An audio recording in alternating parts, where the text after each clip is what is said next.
Here we go, King of the Ring 2000, taking place in the Boston Fleet Center on the 25th of June.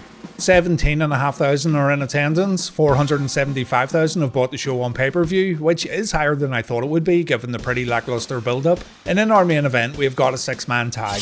The Rock, The Undertaker and Kane versus Triple H, Shane McMahon and Vince McMahon. The WWF title is up for grabs in this main event. If one of the babyfaces pins any member of the McMahon-Helmsley faction, they'll become WWF Champion. In this main event, all came about due to Vince McMahon letting his pride overrule his better judgment.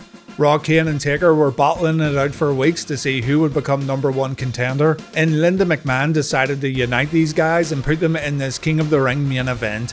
Vince agreed to the match, and he later agreed to put Triple H's WWF title on the line because he felt he was being challenged by his own wife. So Triple H isn't happy with Mr. McMahon, while the babyface team have their own issues, saying as they all want to become WWF Champion. It's an interesting dynamic we've got here for the King of the Ring main event. The first 4 matches on the pay-per-view were all King of the Ring quarter-final matches. Insane as the WWF didn't put any effort into this tournament whatsoever, I don't really feel inclined to put much effort into my coverage of it. The qualifying matches were all painfully short in the run-up to the pay-per-view, and it felt like the matches only took place out of necessity. Like the WWF didn't want to do a King of the Ring tournament, but they felt like they had to. I don't speak for everyone, of course, but to me, this King of the Ring tournament really lacked excitement, especially after the previous 2 winners, Ken Shamrock and Billy Gunn, didn't really move up the cards after their tournament victories. But this year, the winner will get a guaranteed title shot, so at least it has that going for it. In our first match, Chris Benoit got himself disqualified after he hit Rikishi with a chair over and over again on the arm. The crippler then hit a diving headbutt just for good measure as officials tried to make him back off. So Benoit does not advance, though Rikishi looks like he's in no shape to advance either. By the way, Rikishi won the IC Championship on SmackDown this past Thursday, so that's why Benoit wanted to punish the Big Goose. Chris did not care about winning the King of the Ring, he just wanted to hurt his opponent.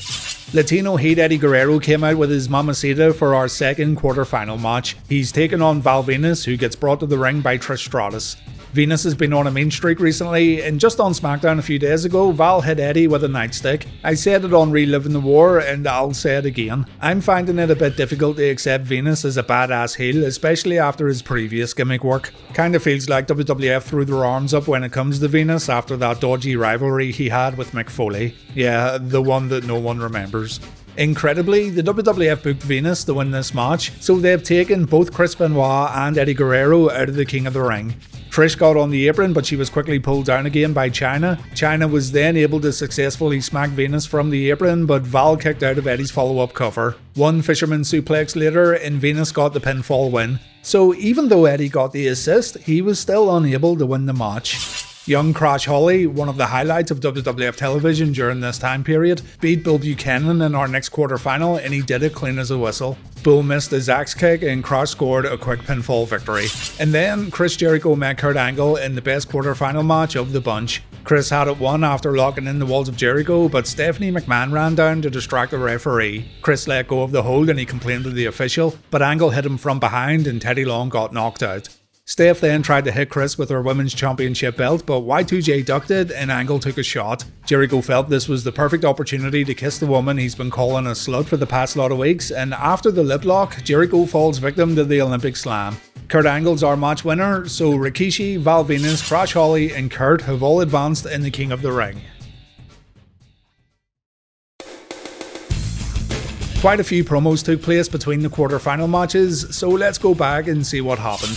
Vince McMahon told Stephanie, Hunter and Shane that he's gonna keep his cool tonight. Linda McMahon tried to make Vince lose his cool these past few weeks, but Mr. McMahon will do what he always does and he'll put Big Linda in her place after tonight. The fact of the matter is, Mr. McMahon is actually Joe Cool, but Triple H and Shane are not convinced. Pat Patterson seen backstage picking an outfit for his evening gown match against Gerald Brisco. Yeah, we're gonna see that one soon, unfortunately. Patterson wants something that'll make him look thin. He has to look better than Brisco. And the wardrobe lady says she isn't a miracle worker. Rikishi says he's looking forward to taking on Val Venis. It looks like he shook that beatdown off already. And Vince then finds the meddling Linda McMahon, and I guess we're going to see Vince keep his cool right here. McMahon reminds everyone that Linda brought back Steve Austin, she made Shawn Michaels the WWF spokesman, she reinstated Earl Hebner, she brought back The Undertaker, she booked tonight's main event, and she's been a thorn in Vince's side for quite some time now. Linda wonders if Vince is going to be man enough to keep tonight's main event a 3-on-3 encounter with no interference. Vince begins losing it a little when he tells his wife not to question his testicular fortitude, and McMahon explains that Linda making this main event a WWF title match was her biggest mistake. Raw, Kane and Taker all want the gold and they'll end up wrecking each other to win the championship, so Linda needs to remember that during tonight's final match. Vince reports back to Shane. He says Raw, Kane and Taker couldn't even order lunch together, never mind work a wrestling match together. Vince wants to make sure Shane's confident, but young Simba says he's fine. It's Triple H's confidence that seems a bit shook. Finally, Mick Foley's in the WWF New York restaurant and he announces he's got a big business meeting tomorrow in Connecticut. Maybe Mick's going to show up on Raw, but we'll find out in the next episode of Reliving the War. We've got a fatal 4-way elimination tag team match for the WWF tag team titles. Too Cool defending against Edge and Christian, the Hardy Boys and TNA. Can't state enough just how healthy the WWF's tag team division is right now in comparison to WCW. Edge and Christian relive the Mets vs Red Sox 1986 World Series game that featured a blunder from Bill Buckner. And yes, I did have to look this up on the internet, uneducated swine that I am. Hey, at least I don't pretend to know everything like other ball bags on this platform, though I will admit that a lot of these sports-centric 5-second poses were lost on me as a kid. Hard to judge who got the better reaction here between Too Cool and the Hardy Boys, but we begin with the rainbow-haired warrior Jeff Hardy against the bald-headed goon Prince Albert. Jeff gets lifted high in the air after a back body drop, but his gorilla press counter here looked really good. Big Albert takes a dropkick right to the face, and Jeff slides out of the ring to tag in his brother. I've no idea why guys would tag in their partners during the early stages of these elimination matches. You want to stay out of the action until the first two teams are eliminated. Jeff takes a double flapjack from Test and Albert. This gets followed up with a big boot from Test. Trish gets on the apron to stop a Twist of Fate attempt, and this leads to Lita splatting Miss Stratus on the floor. Test tries to go after Lita. This plan backfires. Matt takes advantage with a Twist of Fate, but Albert breaks the count. Albert then lifts Lita up for a choke bomb, but Matt comes to the rescue. This allows Test to deliver a pump handle power slam on Matt, but Jeff goes upstairs and Test gets taken out with a Twist of Fate. Albert couldn't stop the Hardy Boy. Matt covers Test, TNA are out of the match, and we continue on with the fan favourites as Scotty 2 Hotty and Jeff Hardy go to work. Scott does well here for a brief moment, but he moonwalks into the wrong corner and Christian tags himself in. Again, this is stupid, and Jerry Lawler tries to make sense of it by saying you can only win when you're inside the ropes. You can hopefully see why this still doesn't make sense right now in the match. The Hardys pull off a double suplex, they remove their shirts as female fans squeal in delight. The mat slows down for a moment when Edge applies a King of the Ring chin lock, but the two hit the mat after a double clothesline. Lita goes upstairs as Matt distracts the referee. We see a diving Hurricane Rana from the Hardys' new valet, and the crowd absolutely love this. The idea to put Lita with Matt and Jeff was such a smart move. Christian takes a Twist of Fate and Jeff goes up for the Swanton. Edge comes to his partner's rescue and Jeff's been taken out of the match. This allows Christian to plant Matt with an unprettier and the fans boo when the Hardy Boys get eliminated. Too Cool are seriously fresh here in more ways than one. Grandmaster Sexay hasn't seen any action so far and he's moving very quick as he goes to work on Edge. He performs a missile dropkick before Scotty comes in for some double team work, and this double clothesline on Christian gets another great reaction from the crowd. Even Jerry Lawler popped for it, but he pops for anything Brian Christopher does in the ring. Doesn't matter if he's heel or babyface. Christian gets some revenge by stomping on Scotty over and over again. He then shows off his sick dance moves, and this is what you look like every Saturday night after a few drinks. Scotty gets singled out as we build towards the inevitable hot tag, and after performing a clothesline out of the corner, the crowd get on their feet as the Grandmaster gets ready to get in the ring. Christopher gets the tag, he takes out both Edge and Christian. Edge gets himself tied up in the ropes, and this allows the Grandmaster to show off more sick dance moves. Edge gets freed, but our Canadian friends have a few issues. First, Edge gets catapulted into Christian, and Christian also takes a headbutt to the groin from his own tag team partner. But the boys shake it off and they have the opportunity to pull off a double worm. They only get so far though before Scotty 2 Hotty gets in the ring, and fans see the original when Scott pulls off his signature move. Our match ends with a hip-hop drop from Christopher. This should be all over, but Christian hits Grandmaster with a tag team belt, and this allows Edge to successfully pin Bryan. We have new tag team champions at King of the Ring, and I thought this match was good. A nice mix of great moves and silly nonsense. It looks like Scotty 2 Hotty's busting for his shit though.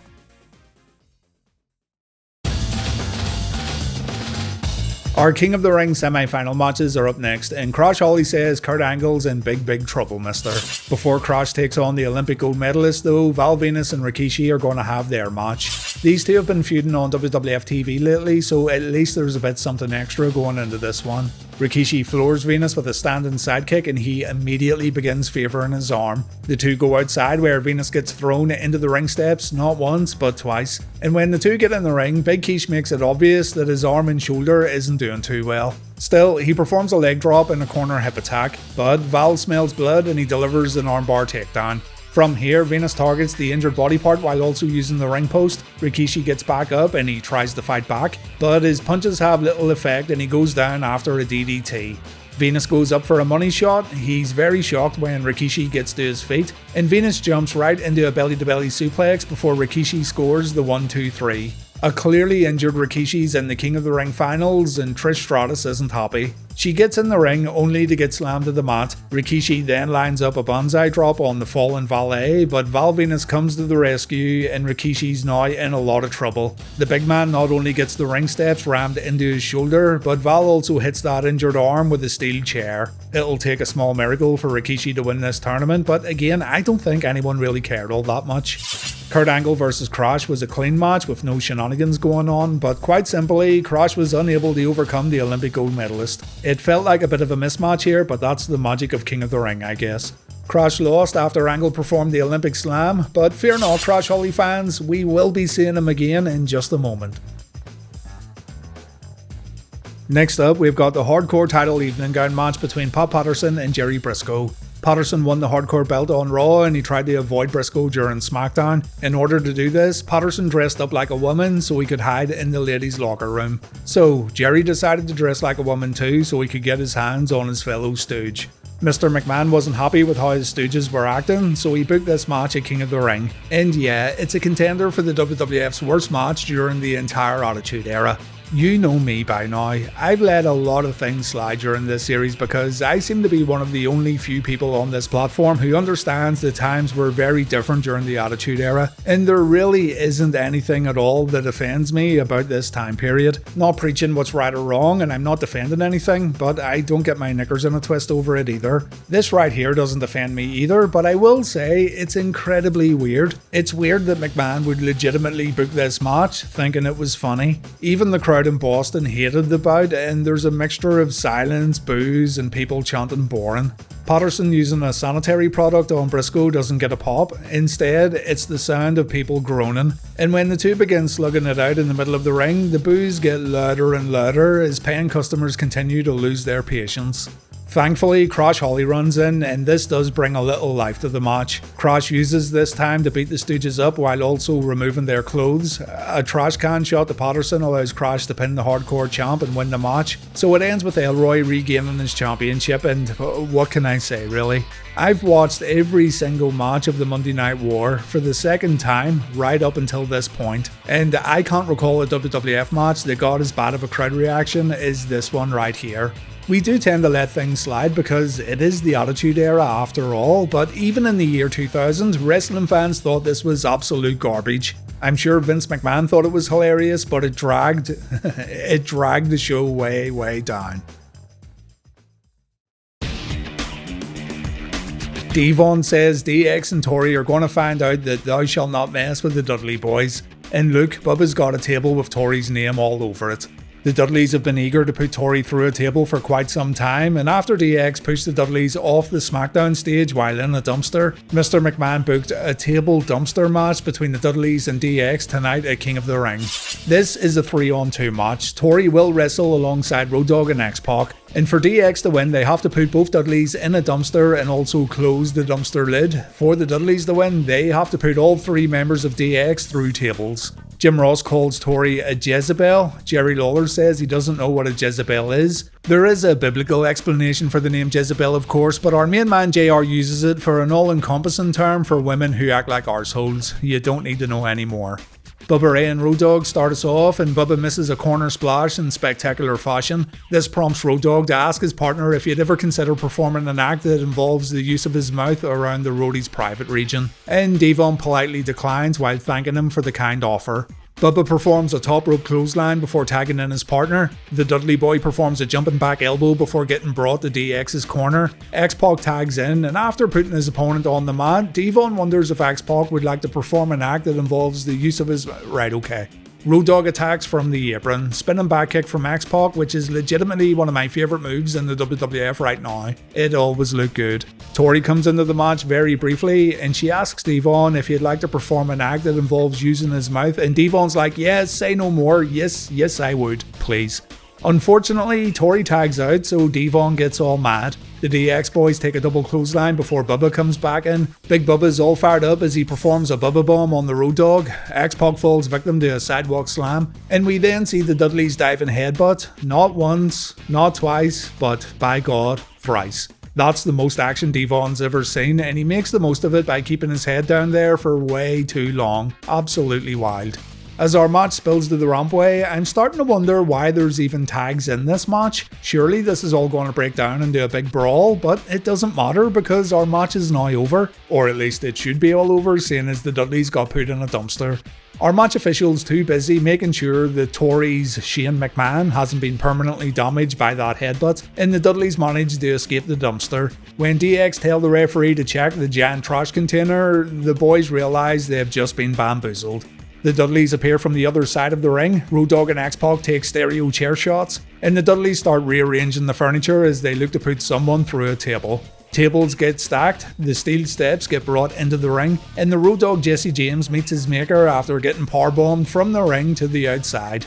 X-Pac fights valiantly as he puts Devon down with a spinning heel kick. He then decides he wants to put Devon through a table, so he sets him up before going to the top rope. This plan backfires unfortunately, and Waltman gets crotched, and this leads to X-Pac getting put through a table after a superplex from Devon. It's at this point when you realise this whole match and the whole build up to the match was just for the Dudleys to put Tori through a table. Our damsel in distress looks totally petrified as she tries to back away from Bubba Ray and Devon, and she decides to get in the dumpster, which seems to confuse the Dudleys quite a bit. Turns out this was a great strategy because Road Dogg and X-Pac wake up, they deliver chair shots to their opponents, and the Dudleys fall into the dumpster, allowing DX to win the match after closing the lid. DX outsmarted the Dudleys, but after a quick celebration, X-Pac wonders where Tori is. The boys start walking back up the ramp looking a bit confused, but turns out Tori was still at ringside, and the Dudleys are able to bring her back into the ring. X-Pac and Road Dogg try to save Tori, the crowd get treated to 2 3Ds, and that creep Bubba Ray Dudley gets all up in Tori's face, and yeah, it's fucking gross, my guy. The table with Tori's name on it gets brought into the ring, and there it is, the payoff for this whole rivalry. Tori taking a sit-down powerbomb through a table. The action in the ring was good here. The tag matches have been the highlight of this pay-per-view so far. Kurt Angle says the King of the Ring's the most important tournament in the world. Yeah, I bet. He says he has to beat Rikishi in the finals and win tonight because he wants a shot at Triple H's WWF Championship. Rikishi may be great if you like dancing and rubbing your butt in people's faces, but the party's over for Big Quiche. It's true, it's damn true. Rikishi's nursing his injury when getting interviewed by the coach. He too says the King of the Ring means a lot to him and he wouldn't be going out to the ring right now with his injury if it wasn't important. But let's be real, Rikishi doesn't have a chance here, does he? Angle versus Rikishi, the 2000 King of the Ring final. And our match begins with Rikishi attacking on the entranceway as he tries to fight through the injury. In the ring, Angle attempts a body slam but he can't get the big man up. Rikishi shows him how it's done and Kurt then finds himself in trouble after a corner clothesline. Our Olympic hero's in place for his shit face, but he uses one of his 3 eyes when punching Rikishi in his wee oos, that being intelligence, not integrity.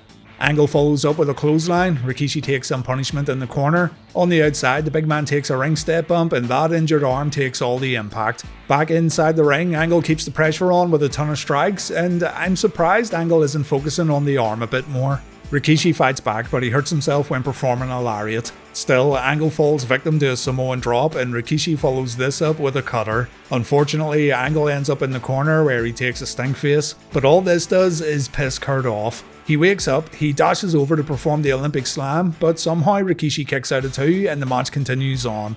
Rikishi sits on his opponent and he gets a very close 2 count, and so the big man decides to go upstairs, and this was a big mistake. Angle wakes up, Rikishi gets crotched on the top rope, Keish takes a few forearms, and Angle seriously impresses with a top rope belly-to-belly suplex. That's enough for Angle to win the match, so there you go, Kurt Angle is the 2000 King of the Ring. The final match and Angle's match against Jericho were the highlights here, but even then, we've seen better from all participants in this tournament. But now we'll see if this tournament victory actually does anything for Kurt's career, because boy, he certainly deserves to get pushed up the cards. He's been an absolute joy to watch since his debut.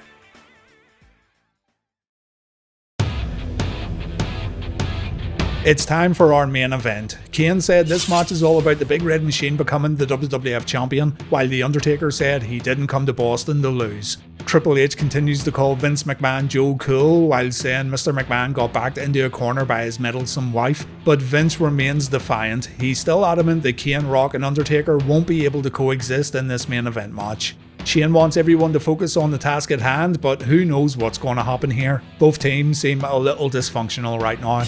Vince and Shane come out together while the WWF Champion comes out with his wife. The babyface team gets separate entrances, which does reinforce the fact that these guys are kinda out for themselves in this one. The Rock is once again the clear fan favourite tonight, and the crowd are very loud as all competitors get in the ring. It's a complete turnaround from that Patterson and Brisco match earlier on. Kurt Angle's watching in the back, he's drinking his milk while keeping an eye on who wins this match, and our main event begins with Shane McMahon trying to cheap shot the Big Red Machine. The Boy Wonder quickly backs off when all 3 babyfaces go after him. Kane gives Shane a free shot. Kane may be a lot of things, but he's certainly not selfish. Shane's right hand does absolutely nothing to the Devil's favourite demon, and Kane almost crushes Shane's hand before we see a choke lift. Shane gets dumped to the mat, he tries to escape the ring, but The Undertaker makes sure that the King of Sting doesn't go anywhere. Kane misses a big boot. We see some great athleticism from Shane O'Mac as he rolls over Kane's back. Athleticism doesn't mean a whole lot when you get your head taken off with a clothesline though, and Kane follows up with a military press slam. Shane's in a bad spot, so Daddy Vince comes in to offer some help. The McMahons almost fall victim to a double chokeslam, but Triple H runs in to save the day. The McMahons go down after a double clothesline, Rock then tags himself in. The Great One lays the smackdown on Shane and Vince, and Triple H hesitates when getting in the ring. Rock tells Hunter to just bring it. Hunter slowly steps up to Rock, but Shane blindsides Rocky, and this allows Hunter to perform a clothesline. Now filled with confidence, Shane brings Rock to the corner and he makes the mistake of smacking Rock in the face before smelling what the Boy Wonder's cooking. Rock sees red here, and after annihilating Shane with a ton of rights, young McMahon gets thrown out of the ring. Undertaker tags himself in. There's zero teamwork from the babyfaces right now. Shane continues to serve as the McMahon-Helmsley faction's punching bag as the dead man delivers right hands, and here we go, chokeslam from the American Badass. Undertaker has it won, but Mr. McMahon was right. These babyfaces aren't gonna play nice. Rock breaks the cover and Hunter tags in when the Great One and Taker have words. So really, this match could go all night long. The game takes a big back body drop followed by a clothesline and a big boot. He telegraphs his own back body drop and Undertaker plants him with a DDT. Kane then breaks his brother's cover, so yeah, you need to get on the same page here, boys. Stop proving Mr. McMahon right. Rock's now in the ring and Hunter wants no piece of the Great One. He entrusts Shane McMahon to defend his belt and Shane has to be forcefully brought inside the ropes. Rock smacks every one of his opponents before getting sent to the outside. The regime gang up on Rocky, but look, Undertaker's here to help and so's Kane. Good work, lads. A brawl outside the ring follows with the Brothers of Destruction taking care of the McMahons. Rock, meanwhile, wants to put Hunter through the announce table, but he doesn't get very far. Instead, Hunter brings him into the ring for a pedigree, and I'm convinced The Undertaker was supposed to break the cover here, but he just totally forgot. So Rock kicks out, and Taker still pulls Hunter out of the ring after the cover. Rock, at this point, needs to tag out. The brothers offer their hands, but Rock refuses. So he gets brought to the heel corner where the McMahons get in some interesting offense, from Vince's weird-looking chokehold to Shane's weird-looking kicks.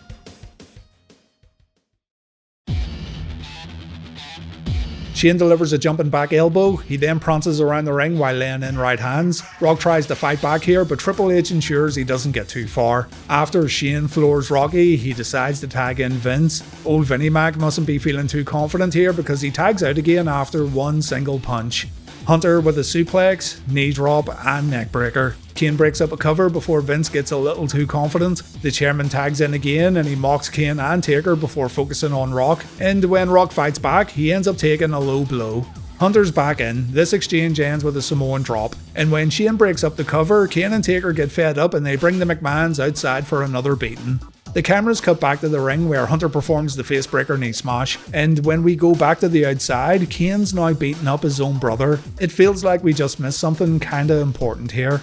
Rock goes for the people's elbow, but Kane won't allow it. He gets in the ring to chokeslam Rocky, and this makes Triple H smile from ear to ear. The game thinks he and Kane are cool now, but the moment he turns his back, the big red machine goes on offense. Triple H gets tombstoned, and The Undertaker has to make sure Kane doesn't win via pinfall. All control's been lost here, and while the story is simple enough to follow, I don't think the crowd are into it all that much. Still, the fans do want to see the McMahon-Helmsley regime get destroyed, and this is exactly what they get when Shane McMahon takes a super chokeslam from the top rope straight through a table. Incredible bump here from Shane McMahon.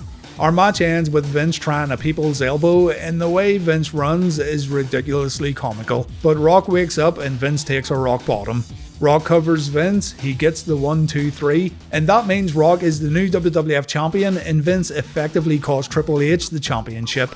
This right here is the end of the McMahon-Helmsley faction. I'll cover the fallout on Reliving the War, but Triple H is super pissed off as he heads back up the ramp. The Undertaker says Rock owes him one, a possible future title shot perhaps, and the show ends with Rock standing over McMahon while holding the WWF Championship.